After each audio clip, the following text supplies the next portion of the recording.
Hi guys, hello and welcome back to my channel love beauty on duty. आज के video में हम जिस टॉपिक पर बात करेंगे वो है माहवारी खत्म होने के कितने दिन बाद बच्चेदानी का मुंह खुलता है। अगर आप ये जान लें तो एक ही रात में प्रेगनेंसी कंसीव हो सकती है। जो शादीशुदा कपल प्रेगनेंसी के लिए कोशिश कर रहे हैं वो ये ज़रूर जानना चाहेंगे कि महिला के मेंस्ट्रुअल साइकिल में कौन सा दिन ऐसा होता है जो बच्चेदानी का मुंह खुलता है। अगर उस दिन रिलेशन बनाए तो स्पर्म आसानी से अंदर जा सकता है और गर्भ ठहरने के चांसेस मैक्सिमम होते हैं। यह समझना थोड़ा सा ट्रिकी ज़रूर है, लेकिन आज की इस वीडियो में आपके लिए मैं इसको बहुत ही आसान बनाने वाली हूँ। तो चलिए फिर बिना देरी के वीडियो शुरू कर लेते हैं। वीडियो अगर आप लोगों को यूज़फुल लग रहा है तो प्लीज़ वीडियो को लाइक और शेयर कीजिएगा। चैनल पर पहली बार आए हैं तो प्लीज़ चैनल को बिना सब्सक्राइब किए मत जाइएगा। हर महिला के साइकिल में वह खास दिन जब बच्चेदानी का मुंह खुलता है और स्पर्म के अंदर जाने के चांसेस ज़्यादा से ज़्यादा होते हैं, उसको फर्टाइल डे कहते हैं या फर्टाइल पीरियड का नाम भी उसको दिया जाता है। ओवुलेशन डे भी उसको कहते हैं। यह वह दिन होता है जब महिला के अंदर ओवरी से एग निकलता है और स्पर्म के साथ मिलने के लिए तैयार होता है।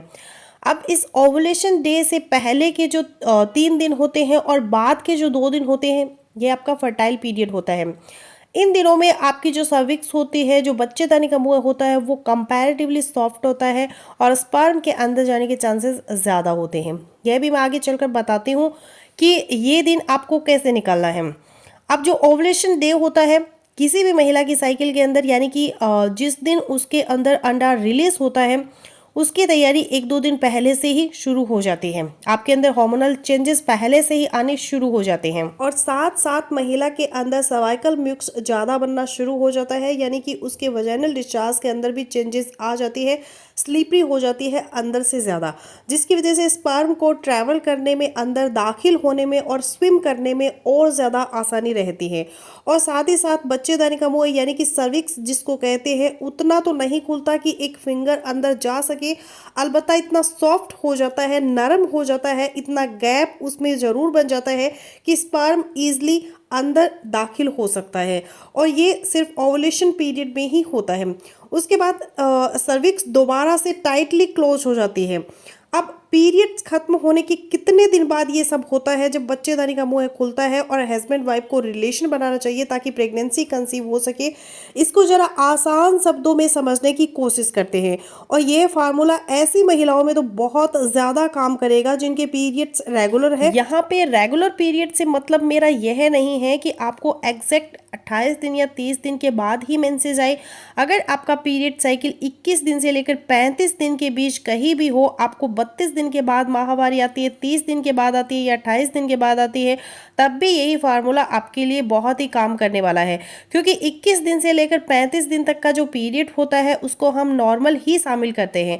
और ज़रूरी नहीं कि हर महीने अगर आपको 30 दिन के बाद साइकिल आता है तो 30 दिन के बाद ही आए। 2-3 दिन ऊपर नीचे हर महीने हो जाना या किसी महीने हो जाना, यह भी अब नॉर्मल नहीं है। अब यहाँ पे सिर्फ एक बात आपको समझनी है कि अगला पीरियड आपको कब आएगा। अगर यह चीज़ आप समझ लेती हैं तो सारा काम आपके लिए आसान हो जाएगा। और यह आपको कैसे समझ आएगी, जब आपको अपनी साइकिल की लेंथ पता होगी कि अगर आपकी साइकिल की लेंथ 28 है, 28 दिन के बाद साइकिल आता है तो अगली डेट आपकी 28 होगी। इसी तरह अगर आपकी साइकिल की लेंथ 30 है, 30 दिन के बाद साइकिल आता है तो अगली डेट आपकी 30 होगी मेंसेस की। सिर्फ इतना ही जानना है आपको। उसके बाद मैं आपको बताती हूँ कि कैसे आपको इसको फाइंड करना है कि जिस दिन बच्चेदानी का मुंह खुला होगा। आपको इस तरह से 1 महीने का कैलेंडर ले लेना है, या आप एक नोटबुक और पेंसिल से खुद ही ड्रॉ कर सकती है किसी कागज़ के ऊपर। और अगर आपके साइकिल की लेंथ 30 से ज़्यादा है, 35 दिन है, 32 दिन है, 34 दिन है, तो आप दूसरे महीने का कैलेंडर भी साथ मिला सकती है। अब पॉज कर ले कि किसी भी महिला को मेंसेस आए 1 तारीख को, मेंसेस का पहला दिन था। अब दूसरा साइकिल है 28 दिन का, यानी कि हर 28 दिन के बाद आपको माहवारी आती है तो आपकी अगली डेट माहवारी की बनेगी 28। इसको आपको मार्क कर लेना है, अपने अगली माहवारी की डेट पे निशान लगा लेना है। और उसके बाद इसके पीछे को आपने काउंट करना है और 14 काउंट करने पर यहाँ से अगर हम काउंट करें, ये 1 2 3 4 5 6 7 8 9 10 11 12 13 14, यहाँ पे जाके आपकी ओवुलेशन होगी, यानी कि जिस महीने की तारीख को मेंसेस आए थे उसकी 14 तारीख को डे 14 पे आपका ओवुलेशन होगा। अब आपको करना क्या है कि इस ओवुलेशन डे से 3 दिन पीछे भी शामिल कर लेने हैं और 2 दिन आगे भी इसमें शामिल कर लेने हैं, यानी 11 तारीख से लेके 16 तारीख तक यह आपका फर्टाइल पीरियड होता है। और जिस दिन ओवुलेशन डे होगा 14 को, उस दिन भी आप मिले, उससे 3 दिन पहले भी मिले, उससे 2 दिन बाद में मिले, क्योंकि इस फर्टाइल पीरियड में ओवुलेशन किसी भी दिन आपका हो जाता है। एक्जैक्ट हम ओवुलेशन डे को फाइंड नहीं कर सकते, सिर्फ अंदाज़ा लगा सकते हैं किसी भी दिन आपका ओवुलेशन डे इस ओवुलेशन पीरियड में होगा। और आपका सर्विक्स उस टाइम पे सॉफ्ट होगा, बच्चेदानी का मुंह है उस टाइम पे खुला होगा। अगर आपने मिलाप कर लिया हस्बैंड के साथ तो स्पर्म अंदर चला जाएगा और प्रेगनेंसी कंसीव होने के चांसेस ज़्यादा होंगे। अब हम एक और एग्जांपल से समझने की कोशिश करते हैं। ये भी तो हो सकता है कि आपका जो साइकिल है वह 28 दिन का नहीं है, 30 दिन का है या 35 दिन का है। सपोज कर ले कि किसी महिला का जो साइकिल है वो 35 दिन का है, 35 दिन के बाद उसको माहवारी आती है, तो आपको फिर कैलेंडर को काउंट इस तरह से करना है। यहाँ से आपको ये 31 दिन इस महीने के पूरे हो जाते हैं अगर यह 31 का महीना है। अदरवाइज आप इसको 30 काउंट करेंगी और आगे फिर 31, 32, 33, 34 और 35। लेकिन यहाँ पे अगर कैलेंडर में 31 का महीना है तो यहाँ पे अगले महीने की 4 तारीख को आपको दोबारा साइकिल आता है। अगली माहवारी की यह डेट है, इस पे आप सर्किल कर ले और अगेन वही प्रोसेस आपको रिपीट करना है। इसके पीछे आपने 14 काउंट करने हैं। 14 काउंट करते करते हम पीछे को आएंगे 35 दिन की साइकिल में, जिन महिलाओं का है उनकी बात कर रही हूँ, और हम पहुँचेंगे 21 तारीख पर, यानी कि 21 तारीख उस महिला का ऑलमोस्ट ओवुलेशन डे होगा। 1 तारीख को मेंसेस आए और उसका साइकिल 35 दिन का है।